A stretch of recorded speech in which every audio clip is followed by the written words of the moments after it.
So I said to Harry Potter, why did he even bother using the killing curse? You're just a child. You're a baby. He could have just picked you up, fed you to Nagini. Yeah. Solved a lot of trouble. Harry had no answer to that. No answer at all. Well, it's Voldemort you should have been asking, isn't it? Yeah, should have been. I can't, he's dead. What? Yeah. Spoilers.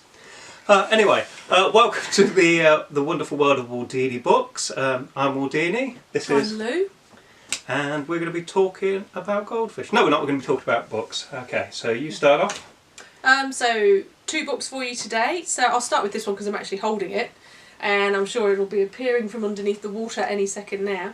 So this is by a poet. It's a book of poetry, Some Traveller, by Ben Fagan, who's a poet local to us in Havelock North, New Zealand, and he just continues to amaze me in how that's what poets do, though, isn't it? They just condense little bits of thought and put them on the paper, and it's absolutely brilliant. So this is about when Ben goes over to the UK. So he lives in London for a time, and he does his performance poetry and his slam poetry, and he performs at the Edinburgh Fringe. It's not really about that as such. It's about being a Kiwi in London and being a traveller. And the title actually intrigued me, and I must ask him why he's called it this. I've got a theory.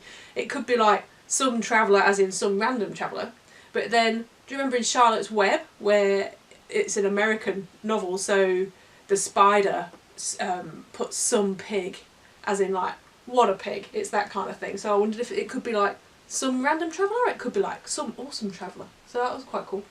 And it is about that feeling of displacement that you get when you're overseas. You don't quite belong there, and then when you come home half of you's left behind, so you kind of don't really fit anywhere. The first poem, which I thought was very clever, is just called Baggage, and it reads, "When I was born I weighed 3.9 kg, which is a good size for a carry-on." And that's it. And I think that just really sets up the whole book of poetry. And we go through all sorts of things that happen in London, and then his memories of home, and how there's a eulogy for his dog, which I'm not going to read because I will cry, about how the dog was waiting for them the whole time in their orchards. And there's also a beautiful poem called Crumble, which is about making an apple crumble, interspersed with, it's actually the death of Ben's nan, which he comes home to New Zealand for. He can't make it in time though. Oh no, he does. He spends some time with his nan. So you've got take 2 cups of sliced apples, reread that Facebook message, try to smile at the Tesco staff, fly back at short notice if you can, and then the next bit of the recipe, and it's about him he does get back in time, he spends time with his nan, and the bit that really got me was sit by the bed and make small talk. You can see the hills from here, how you're distracted when you're with someone who's sick. Say goodbye under your breath again, because you never know when it's going to be the last one, and that's just one example of how he just nails things. I thought it was beautiful. Cool. And a little known fact is I used to work as a zombie with Ben. True story. I won't say any more details. Zombies get a mention. Do they? Excellent. Yeah. Cool. Yeah. And I'm going to talk about a really fantastic, excellent book. It's called The Traitor and the Thief, and it's written by me. And it's not new. It came out last August. It won the Storylines Tessaduda Award, but I'm just going to mention it because it's in the finals of the Sir Julius Vogel Awards we've just heard out, which is the New Zealand Science Fiction and Fantasy Awards. So I'm really stoked about that. So The Traitor and the Thief, set in Victorian times. The main character is a boy called Sin. He's living rough on the streets. He steals a priceless necklace because that's how he has to survive, but he gets caught, and rather than send him to prison, they say, we're going to train you to be a spy to try and stop the next great war. And while he's at sort of spy school, he meets this fantastic girl called Zonda, who's absolutely brilliant. I love her. She's quirky and she's a genius, and she loves cake. She's brilliant. And they realise there's a traitor in the spy organisation, and they have to try and sort of track down the traitor. So it's a rip-roaring read. If you haven't read it, read a copy. It's brilliant. Helps me. Yeah, Traitor and the Thief by me. And finally... Oh, I just thought I would mention, seeing as I can, where I was going with that thought, the new Michael Morpurgo, which is called Flamingo Boy. And Michael Morpurgo, as you probably know, is one of these authors that he writes stories such as Warhorse or Private Peaceful, which are children's novels, but they have massive appeal for grown-ups too.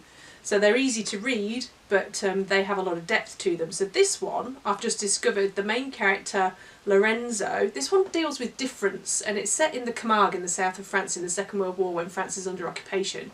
And there is a beautiful friendship struck up between Lorenzo, who is quite different, and looking at it now you would think autistic, but perhaps there weren't names for those conditions in those days, so he was just different, and there would have been advice to ship him off to a asylum and just leave him there, but the parents didn't.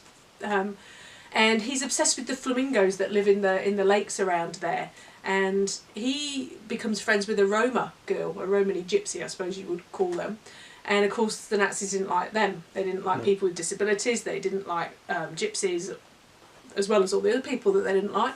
And so this friendship develops, and it really is just about this exploring your differences. And there is a sympathetic Nazi in it as well. And it's quite nicely portrayed, because we're used to them being the bad guy and we just hate them, and justifiably so. But in this one, he's a soldier doing a job. He doesn't want to be there. He's got children at home. He's lost a child in the First War. Something's happened. And so he does what he sneakily can to help these kids, even though they are naturally suspicious of him. So it's pretty cool. He's done it again. Yeah. Good lad. Do you rip your heart out like he normally does? I have to say, I think, when does the cute animal die? But no, it's good. Not too bad. Yeah. Fantastic. Brilliant. Alright, thank you for watching again. I think we were much better. We were very succinct this week. We didn't ramble, we didn't go on, we didn't repeat ourselves, we didn't ramble, we didn't keep going on saying the same thing. Yeah. We were very succinct to the point. Didn't get distracted by anything. We just kept at it, and we got it down. Didn't repeat ourselves. Did a good job there. Yeah. Is that enough rambling now? Yeah, probably. Okay. Cool. Thanks for watching. See you again next week. Cheers. Thanks. Bye-bye. Bye.